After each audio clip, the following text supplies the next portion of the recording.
Seja bem-vinda, minha amiga, seja bem-vindo, meu amigo. Para quem não me conhece, eu sou o Fernando Galvão e este é o Blog Olhada TV. Vamos falar de esportes? E hoje o nosso papo é com José Colagrossi Neto, diretor executivo do Ibope Repucom. Ele vai dar uma aula sobre como o seu clube deveria estar usando o marketing durante a quarentena. Vamos embora começar!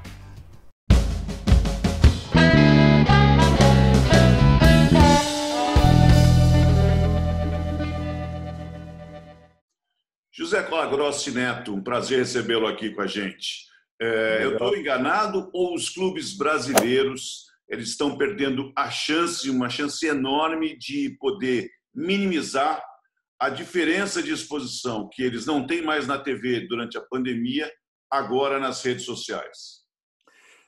Muitos estão fazendo um bom trabalho, outros tantos não estão, ou seja, não existe uma régua fixa de como os clubes estão trabalhando. Ou seja, infelizmente, a maioria dos clubes poderia estar fazendo mais e melhor.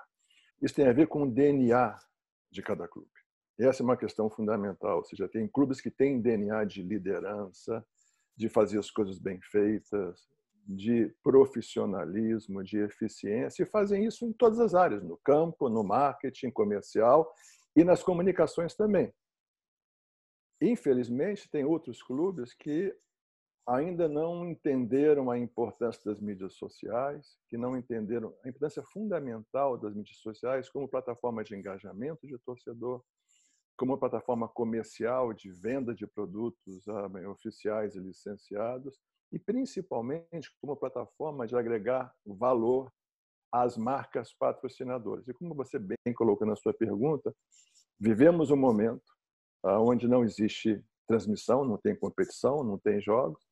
Então, essa falta de competição tira da mídia tradicional, tira da televisão, tira do jornal, dos portais, exposição de marca em jogo e em treino. Ou seja, que representava 90% do valor de mídia que os clubes geram para os seus patrocinadores. Para você ter uma ideia, Fernando, eu tenho um dado bem recente, inédito, que eu divido com você. Nós estamos estimando que até agora que a perda de valor de marca patrocinadora em mídia chega a R$ 1 bilhão. Evidentemente que parte desse valor pode ser recuperado quando voltar, ou seja, os treinamentos e quando voltar a competição, mas ele não volta integralmente. Estima que o jogo é 60% e o jornalismo é 40%. O que acontece? A gente está a metade de março, abril inteiro, maio inteiro e provavelmente boa parte de junho sem competição e sem treinamento. Vamos assumir que não haverá redução de calendário, que todos os jogos originalmente programados vão ser exibidos. Tá? O que a gente vai acontecer? A gente vai pegar um calendário que era originalmente programado para 11 meses e vai comprimir esses mesmos jogos em 8 meses. O que vai acontecer? Primeiro, você vai ter muito mais jogos por semana do que originalmente. Aí você tem um problema de grade de televisão. A TV não vai conseguir transmitir esses jogos todos, ou seja, como estava programado para transmitir numa grade de 11 meses. Então, ou seja, vai ter perda de transmissão em TV aberta e talvez perda de transmissão em TV paga. Vai sobrar para o pay-per-view.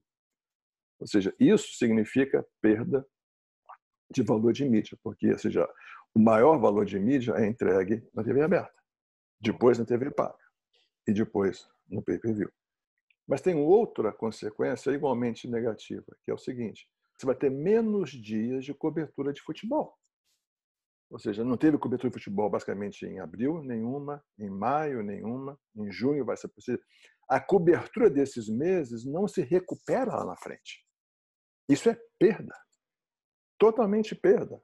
Então, se eu estimo nesse momento que é R$ 1 bilhão de valor de mídia que foi perdido, e que reportagem significa? Se for 40%, são R$ 400 milhões. Esse não volta. porque a gente vai comprimir 11 meses de futebol em 8 meses, e os dias de reportagem perdidos, você não tem como fazer 2 dias num dia só. Eles podiam estar atuando, não é? Não podiam? Nessa programação, tentar minimizar esses 30%, 40% de reportagem para botar a garotada, botar seus jogadores e as suas marcas em exposição? Sim. Ou seja, os clubes não controlam o que o governo decide, não controlam o vírus e as consequências do vírus. Os clubes não controlam quando vai ter uma vacina ou quando isso vai estar sob controle. Ninguém controla, nem o presidente do Brasil controla isso. Mas o que eu, clube, controlo? Né? Ou seja, eu controlo a minha comunicação, eu controlo as minhas mídias sociais, eu controlo todos os projetos de patrocínio comerciais e as parcerias com os nossos patrocinadores. Isso o clube controla. Está na mão do clube. O Facebook está na mão do clube. O Instagram, o YouTube, o Twitter, ou seja, o blog do clube, o site do clube. O clube controla. Já que a gente vai ter essa perda de cobertura jornalística, vamos criar conteúdos engajadores, interessantes, que atraiam seus torcedores, com grande exposição de marca para compensar parcialmente o valor perdido do jornalismo. Agora, Fernando, nunca a compensação vai ser igual. Ou seja, em nenhum momento você fala, você perdeu 400 milhões de reais na mídia tradicional, eu vou gerar 400 milhões de reais. Não, mas talvez você gere 40. No futebol europeu, a meta dos grandes clubes é que, seja de todo o retorno de mídia, 20% venham das mídias dos clubes. Alguns clubes conseguem, o Barcelona consegue fazer isso, os clubes da Inglaterra, os grandes conseguem fazer isso, porque tem uma legião de fãs e simpatizantes pelo mundo fora. Aqui no Brasil, em média, o futebol brasileiro não chega a 2%. Os clubes que fazem isso muito bem conseguem chegar perto de 4%, 5%. E aí o tema é, em forma de quê? Ou seja, como é que você faz isso? Cara, você pode fazer resenhas com jogadores que estão em casa, lives, muitos clubes fazem lives, mas lives interessantes, sabe? Que sejam bem feitas, profissionalmente bem feitas, enfim. Você pode trazer, que é uma tecla que eu bato, enfim, de falar dos ex-jogadores, dos ex-ídolos, ou seja, resgatar essa história dos craques dos anos 80, 90 ou mesmo 70. Você pode criar conteúdo de campeonatos conquistados no passado. Sabe? Mas o clube não controla a mídia do jogo. Sim, a mídia do jogo é da televisão.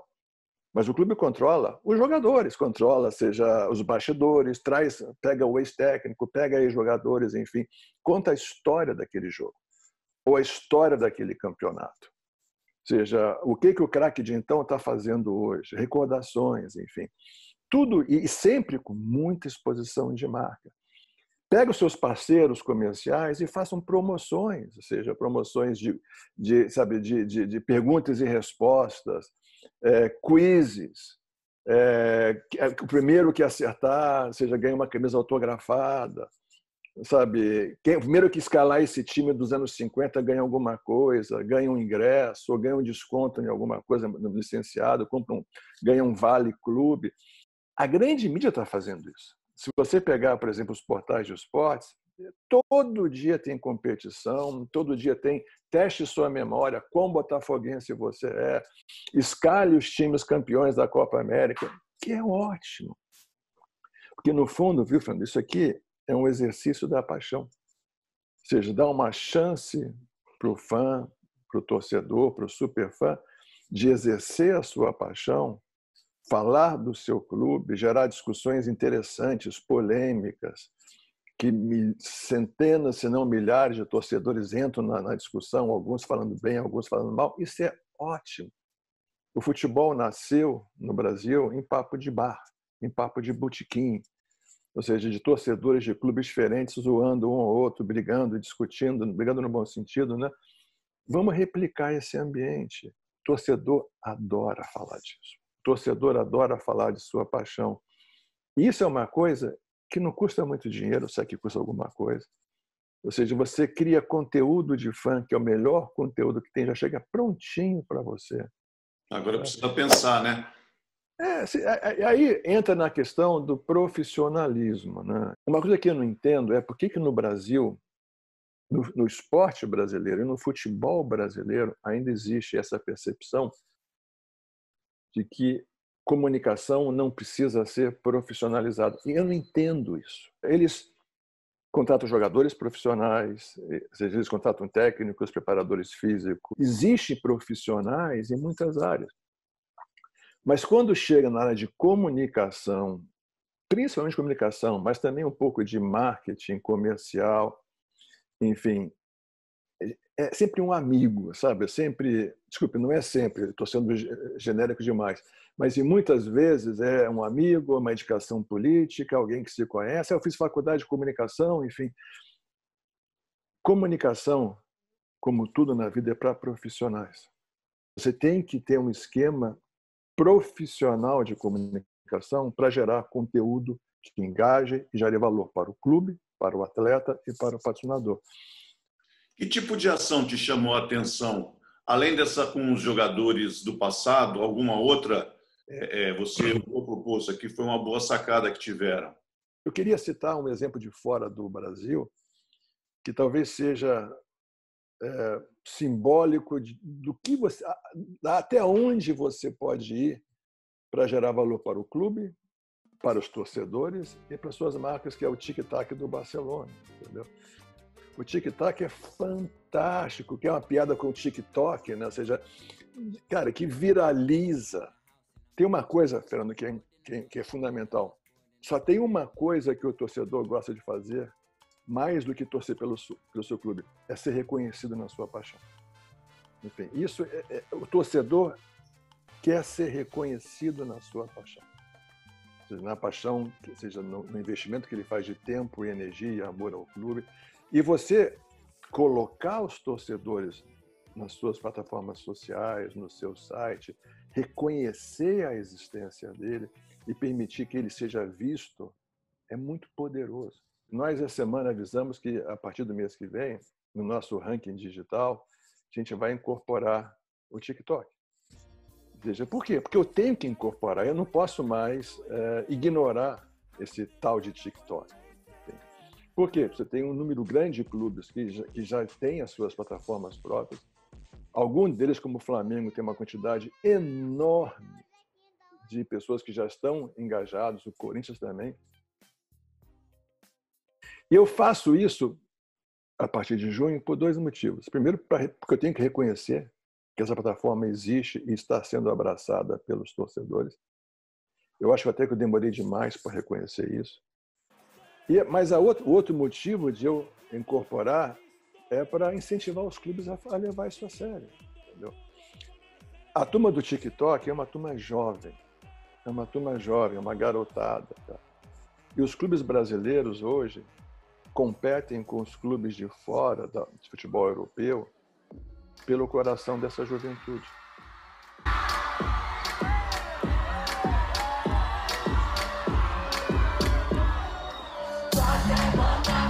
O público do TikTok é um público que consome futebol europeu, em grande parte. Ou seja, na hora que os clubes abraçam essa plataforma, estão se aproximando de um público que está se afastando deles. Daí a importância estratégica. E uma maneira que os clubes brasileiros têm de trazer, se aproximar dessa juventude que está enamorada do futebol europeu é oferecer plataformas sociais e plataformas de jogos e plataformas de comunicação para que os jovens brasileiros não apenas se aproximem dos clubes brasileiros, mas mais do que isso, se identifiquem com eles. E esse é o caminho. Obrigado ao Colagrossi pela conversa. E eu espero que você também tenha gostado e deixe o seu like. Aproveite e clique no sino para estar sempre atualizado com as nossas novas postagens, hein? Fale comigo também nas redes sociais. Os endereços estiveram ao longo do vídeo, ao longo dessa entrevista e também estão na descrição.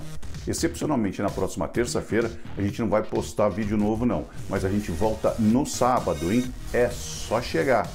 Um grande abraço.